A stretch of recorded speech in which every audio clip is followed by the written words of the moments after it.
Seja bem-vindo, amigo do Projeto Praia Vermelha. Dando continuidade aos nossos estudos sobre a Ásia, nós vamos falar agora sobre os tigres asiáticos, que passaram por um verdadeiro milagre econômico e nós vamos tentar explicar quais são as razões para isso. Então, os tigres asiáticos estão aí em destaques, tá? Coreia do Sul, Taiwan, Hong Kong e Singapura. Eles eram países muito pobres, como a maior parte da região. Tá? Ali só se escapava o Japão. Até a década de 70, todos os países eram muito pobres. A partir da década de 70, logo após a guerra do Vietnã e a guerra da Coreia, ali a pobreza graçava, como nós já vimos, né? Mas os Estados Unidos estavam muito preocupados com a influência soviética na região e também a China, que já tinha alguma influência ideológica muito forte, embora não tivesse o poderio econômico. Então, estimulou, junto com o interesse das suas empresas, evidentemente as indústrias tinham esse interesse, em buscar mão de obra mais barata em outros locais. Então, várias indústrias norte-americanas vieram para esses países que os aceitaram de bom grado, tá? Em busca de maximizar seus lucros e de mão de obra barata. Então, várias indústrias foram para lá e esses governos que eram centralizadores, autoritários, proporcionaram as condições adequadas para que o projeto pudesse lograr êxito. Então, criaram incentivos fiscais, permitiram essa exploração de uma mão de obra com salário bastante baixo, desvalorizaram a moeda, investiram em infraestrutura e criaram condições para que essas empresas permanecessem lá durante muitos anos. Essas políticas neoliberais. Com relação ao bem-estar da população, inicialmente a preocupação não era essa, tá? Era uma política de bem-estar realmente mínimo. Né? Aí o processo de industrialização transcorreu, né? Sempre com produtos de algum valor agregado, produtos realmente industrializados, e essa industrialização era voltada para a exportação.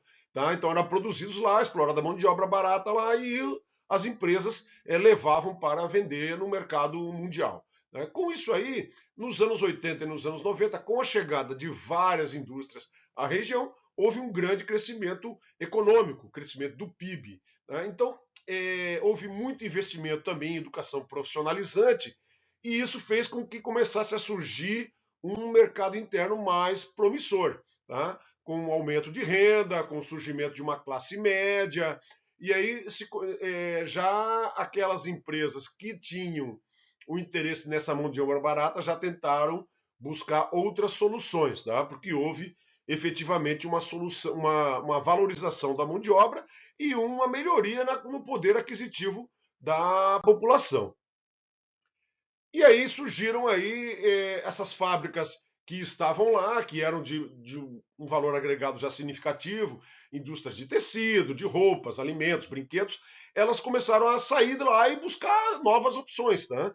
Encontraram novas opções nesses países que a gente chama de novos tigres asiáticos.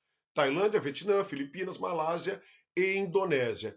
Esses países, então, forneceram da mesma forma que os tigres asiáticos que forneceram 20 anos atrás passaram a fornecer mão de obra barata para essas indústrias. Já os tigres asiáticos passaram a agregar mais tecnologia e passaram a investir muito mais em eletrônicos e equipamentos de informática, e é isso que eles produzem hoje em dia. Tá? Chegaram a um patamar social muito diferente, tá? Os indicadores humanos lá são excelentes, o IDH tem índices acima de 0,900, o que nós já vimos que é muito bem, muito desenvolvido, né? Ótima qualidade de vida. Essas indústrias nacionais transferidas para esse país, nesses novos tigres asiáticos, eles também estão atingindo um crescimento econômico muito intenso. A preocupação norte-americana, por incrível que pareça, permanece, seja da influência russa, seja da influência chinesa.